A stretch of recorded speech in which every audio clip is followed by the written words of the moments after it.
ओम नमो भगवते वासुदेवाय। Page number 532, 76वां अध्याय।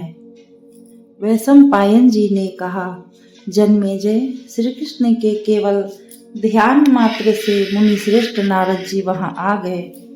श्री कृष्ण ने उनका विधिवत पूजन कर उन्हें व्रत का दान लेने को निमंत्रित किया। भारत, दान के योग्य समय उपस्थित होने पर स्नान किए हुए मुनि नारद का श्री कृष्ण ने अंतरात्मा से प्रसन्न हो प्रिय सत्यभामा के साथ गंध पुष्प मालादिकों से सम्यक पूजन कर उन्हें सभी को प्रिय लगने वाले पकवानों का भोजन कराया। तदुपरांत सौभाग्यवती सत्यभामा ने पुष्पगुथी रस्सी को श्री कृष्ण के गले में पहनाकर वृक्ष पारिजात में श्री कृष्ण को बांध दिया।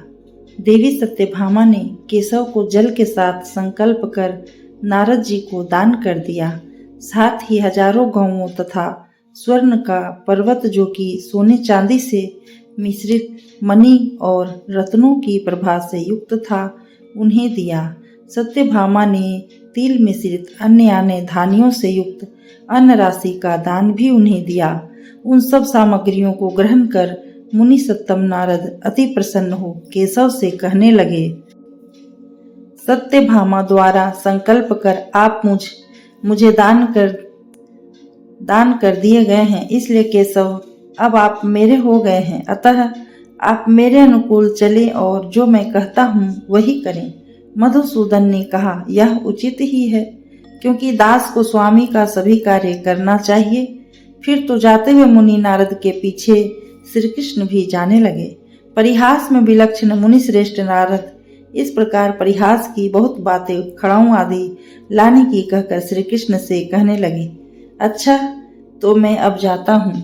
परिहास करने में कुशल मुनि नारद जी ने नाना प्रकार से परिहास करते हुए उनसे कहा, अच्छा अब मैं चलता हूँ, आप यहीं रहिए। इस प्रकार कहकर उनके गले से फूल की माला हटाकर उन्होंने श्री कृष्ण से पुनः कहा, भगवान, मुझे निष्क्रिय के लिए बछड़े से युक्त कपिला गौ का दान कीजिए। श्री कृष्ण मृग चर्म तथा तिलों से भरा हुआ स्वर्ण का पूर्ण पात्र भी देवें, क्योंकि भगवान वृषकेतु शिव जी ने यही निष्क्रिय निश्चित किया है। राजन, अब ऋषिकेश ने ऐसा ही करूंगा कहकर निष्क्रिय पदार्थ मुनि को दिया और हंसकर मधुसूदन मुनि श्रेष्ठ नारद से कहने लगे, धर्मज्ञ नारद, अपनी इच्छा के अनुसार मुझसे वर मांगिए।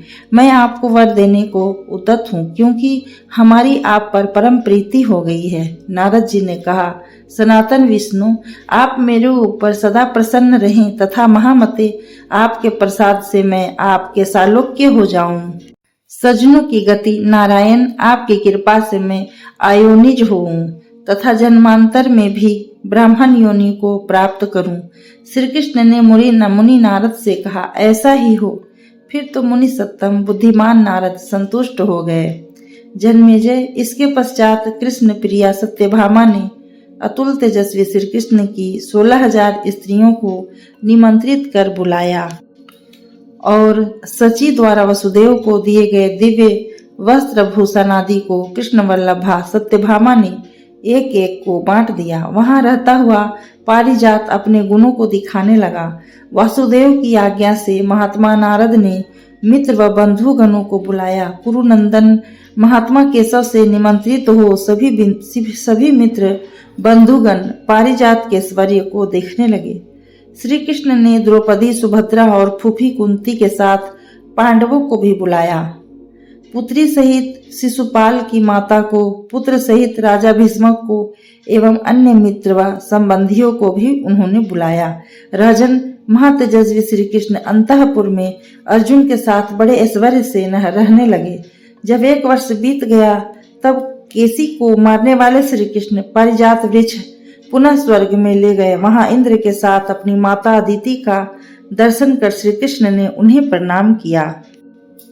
माता अदिति ने श्री कृष्ण से कहा, अमर सत्तम, तुम दोनों में भाईचारे का सुंदर संबंध बना रहे, यही मेरा मनोरथ है। जनार्दन, मेरे इस मनोरथ को तुम पूरा करो। तब श्री कृष्ण ने ऐसा ही होगा माता अदिति से कह दिया। तत्पश्चात माता पिता से विदा लेकर महातेजस्वी वासुदेव ने देवराज इंद्र से यह सामयिक वचन कहा।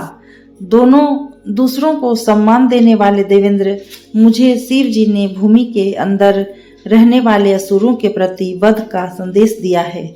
आज से 10 रात्रि के अंदर मैं वहां बैठे हुए असुरों को मारने वाला हूँ। इसलिए आप जैसे श्रेष्ठ महात्मा को वहां रहना चाहिए और दानवों के वध की इच्छा से जयंत को भी वहां रहना चाहिए। इस प्रकार एक मनुष्य रूपधारी देव तथा एक देवपुत्र को रहना उचित है। वे असुर ब्रह्मा के वरदान से गर्वित तथा देवताओं से भी अबाध्य है। मुझे मनुष्य रूप में अवतरित होने के कारण उन्हें मारना होगा। जन्मेजय, तब देवराज इंद्र ने प्रसन्न होकर श्री कृष्ण से कहा, ऐसा ही होगा। फिर उन दोनों देवताओं ने एक दूसरे का प्रेम पूर्वक आलिंगन किया।